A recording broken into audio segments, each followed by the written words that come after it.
In the heart of Magnolia City, a vibrant yet divided community in the southern United States, stood a historic police precinct known for its illustrious past but tainted by present-day controversies. It was a crisp autumn morning when Serena Carter, a composed woman in her mid-40s, walked through the precinct's grand yet aging wooden doors. Dressed modestly in a leather jacket and dark jeans, she exuded an air of quiet confidence that seemed out of place amidst the precinct's chaotic energy. Serena's arrival was unannounced. She had chosen to forego any formal introduction as the newly appointed police chief. Instead, she sought to observe the precinct in its natural state, unfiltered by the expectations that would inevitably follow once her identity was revealed. The precinct itself was emblematic of the city it served, diverse, dynamic, but burdened by long-standing issues of inequality and systemic neglect. Officers moved about with purposeful strides, their conversations underscored by an unspoken hierarchy that dictated their every interaction. Serena noted the atmosphere, her sharp gaze taking in every detail, the dismissive attitude of officers toward civilians, the tension among junior staff, and the palpable air of complacency. As she approached the front desk to inquire about an incident affecting a vulnerable community member, her presence barely registered with Greg Harris, the desk officer. A grizzled man with a worn badge and a colder demeanor, Greg embodied the disillusionment that had seeped into the precinct over the years. Serena's calm yet assertive tone as she addressed him seemed to agitate Greg, who dismissed her concerns. As Serena Carter stood at the front desk of the precinct, the worn counter before her seemed to mirror the complacency she had observed upon entering the building. Behind the desk sat Officer Greg Harris, a burly, middle-aged man, whose dismissive scowl was as much a part of the station as the peeling paint on its walls. Greg barely glanced at Serena when she explained her purpose, a request to report harassment against a vulnerable community member. His response was curt and dripping with condescension. "We've got bigger things to handle than someone crying over nonsense." His words echoed in the bustling room, drawing smirks from a few nearby officers, while others avoided looking in Serena's direction. Unperturbed, Serena calmly repeated her request, her tone measured but firm. The unwavering authority in her voice caught Greg off guard, and his irritation flared. Rising from his seat, he grabbed the steaming cup of coffee on his desk. "You people don't know when to quit, do you?" he muttered under his breath before tilting the cup. In an instant, the scalding liquid splashed across Serena's face and shirt, eliciting a collective gasp from those who witnessed the act. The room fell silent, tension hanging thick in the air.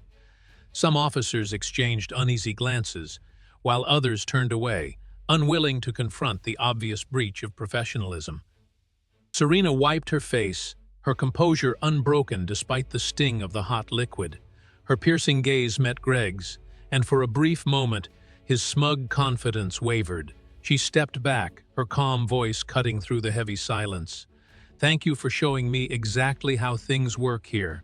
Without another word, she turned and walked away, leaving behind an oppressive quiet that hinted at the reckoning yet to come. Hours after the incident, the precinct was abuzz with murmurs as officers gathered in the briefing room for an unexpected meeting. The atmosphere was thick with unease, each person wondering what had prompted the sudden assembly. Greg Harris, still carrying his trademark smirk, sauntered in and took his usual seat in the back corner. He crossed his arms, exuding a false confidence that betrayed no concern for the morning's events. Around him, officers exchanged uncertain glances, some nervously tapping their pens while others whispered speculations. The chatter came to an abrupt halt as the door swung open and Serena Carter stepped in. This time, she wasn't the unassuming civilian Greg had dismissed earlier.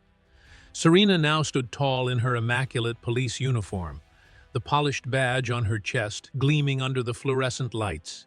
She walked to the front of the room with a commanding presence that demanded silence. Setting a leather case on the table, she straightened her posture and addressed the room. "Good afternoon," she began, her voice steady and authoritative. "I'm Serena Carter, and as of today, I am your new chief of police." The room froze in collective shock. Greg's smirk vanished, replaced by a fleeting expression of disbelief. His shoulders stiffened, and he shifted uncomfortably in his chair, as if the walls were closing in on him. Serena's gaze swept across the room, pausing briefly on Greg before continuing. "I've spent the past few weeks observing this precinct, and let me be clear. Change is coming.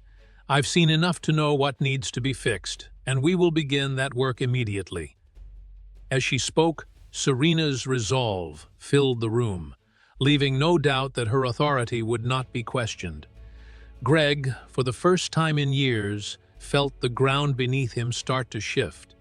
Officer Greg Harris sat in his cramped office, gripping the arms of his chair as the weight of Serena Carter's announcement settled over him.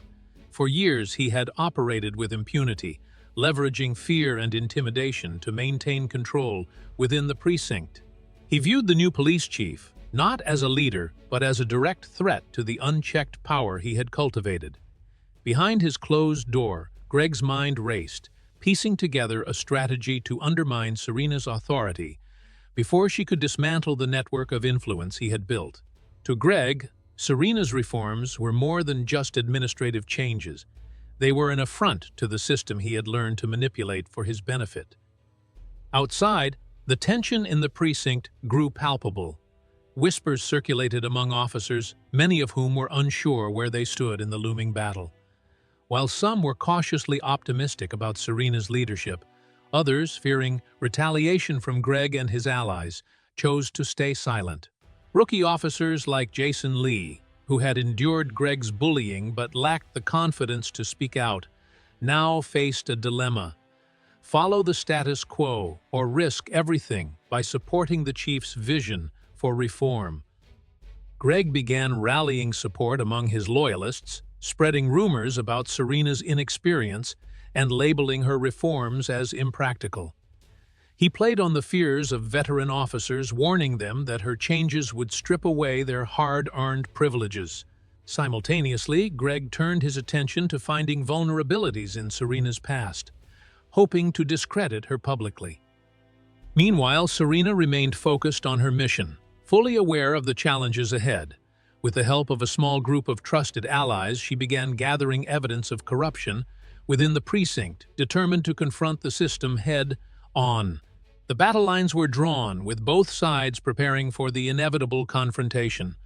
Serena Carter's first official act as police chief was to call a private meeting with her most trusted officers, including Deputy Chief Marcus Ward and Rookie Officer Jason Lee, who had quietly expressed a desire to see the precinct improve.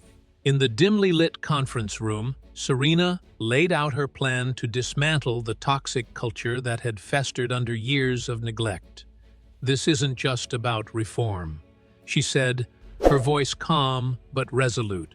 "It's about rebuilding trust with each other and with the community we serve.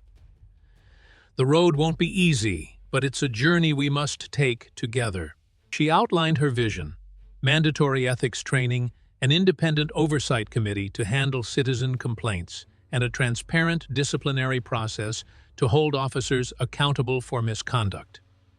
As Serena's reforms began to take shape, resistance grew from within the ranks. Greg Harris, emboldened by years of unchallenged authority, ramped up his efforts to sabotage her leadership. He manipulated junior officers, spreading fear that Serena's changes would lead to job losses and harsher scrutiny on their every move. In contrast, Serena worked tirelessly to foster a culture of integrity, encouraging officers like Jason to step forward with information about internal wrongdoing. Slowly, she began uncovering the extent of corruption tied to Greg and his closest allies. In the community, Serena hosted public forums to hear grievances and restore faith in the department. These meetings were met with skepticism at first, with citizens questioning whether her efforts were genuine. But her unwavering transparency and willingness to address difficult questions started to change minds. For Serena, the mission was not about achieving perfection overnight, but creating a foundation for long-lasting change. With every small victory, she moved closer to her goal of transforming the precinct into a symbol of justice and fairness. The air was thick with tension as Serena Carter prepared for a press conference that could define her tenure as police chief. Over weeks of investigation, her team had unearthed damning evidence of systemic corruption within the precinct, implicating not only Greg Harris, but also high-ranking officials tied to his network. Financial records, email exchanges, and testimony from brave whistleblowers painted a grim picture of bribery, intimidation, and abuse of power that stretched far beyond what Serena had initially suspected. Determined to expose the truth, she stood before the gathered press and officers, her resolve unwavering. As Serena presented the evidence, the room fell silent. She detailed how Greg had accepted bribes, falsified reports, and weaponized his authority to protect himself and his allies. She also revealed connections to external officials, including a city administrator who had facilitated the cover-ups. Gasps rippled through the audience as Serena laid out the scope of the corruption, her words precise and irrefutable. Just as Serena concluded, a commotion erupted at the back of the room. Greg Harris strode in, his usual smug confidence intact, followed by a handful of officers loyal to him. "This is a witch hunt," he shouted, his voice dripping with defiance. "She's tearing this precinct apart for her own gain." Greg's interruption was met with murmurs of uncertainty, but Serena remained composed. She turned to him and said, "Greg Harris, your time is up. This isn't just my fight. It's the fight of every officer and citizen who believes in justice." In that moment, officers from the Internal Investigative Unit entered, placing Greg under arrest. His smirk faded as he was led away in handcuffs, his grip on power finally broken. Serena's victory was bittersweet, one battle won, but the war for true reform had just begun. The days following Greg Harris's arrest marked a turning point for the precinct, but the atmosphere remained fragile. While some officers expressed quiet relief at his removal, others wrestled with lingering doubts about the sweeping changes Serena Carter had set in motion. For Serena, the moment was bittersweet. A victory, yes, but only the first step in a much longer battle to rebuild trust within the department and the community. She wasted no time implementing her reforms, starting with ethics training sessions that emphasized accountability and transparency. An independent oversight board was established to investigate citizen complaints, sending a clear message that misconduct would no longer be tolerated. The community, initially skeptical of Serena's intentions, began to take notice of her determination. She hosted open forums, listening to grievances and sharing her vision for a more just and inclusive police force. At one such meeting, a woman stood and addressed Serena directly. "I didn't believe in you at first," she admitted, her voice trembling, "but now I see the change. Thank you for fighting for us." These small moments of connection gave Serena hope that her efforts were making an impact. Inside the precinct, a cultural shift was taking root. Officers like Jason Lee, once intimidated by the toxic environment, started to find their voices. Encouraged by Serena's leadership, Jason became a vocal advocate for reform, inspiring others to follow his lead. Even Jeff Myers, a senior officer who had once sided with Greg, approached Serena to express regret for his role in enabling corruption. "I want to be part of the change," he said earnestly. Serena, though cautious, gave him the opportunity to prove himself. As Serena looked out over her team during a final briefing before the holidays, she reminded them of their shared mission. "Justice is a journey," she said, "and every step matters." Her words resonated, marking the beginning of a new chapter for the precinct and the community they served. As the precinct settled into the rhythms of reform, Serena Carter found herself reflecting on the journey so far. Standing by the window of her office, she gazed out at the city skyline, a mixture of lights and shadows, mirroring the struggles and triumphs of her tenure. The removal of Greg Harris had been a monumental step, but Serena knew the fight for justice and integrity was far from over. Each day brought new challenges, resistance from those clinging to the old ways, skepticism from the community, and the delicate task of rebuilding morale among her officers. Small victories, however, kept her hope alive.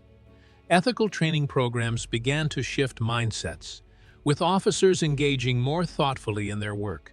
Citizen complaints, once brushed aside, were now addressed with transparency, fostering a sense of accountability that had been missing for years. During a community meeting, an elderly man stood up to speak. "For the first time in decades," he said, his voice filled with emotion, "I feel like someone is listening to us." These moments reminded Serena why she had taken on this daunting role: to restore trust, not just in the precinct, but in the idea that justice could prevail. Inside the precinct, the culture was evolving.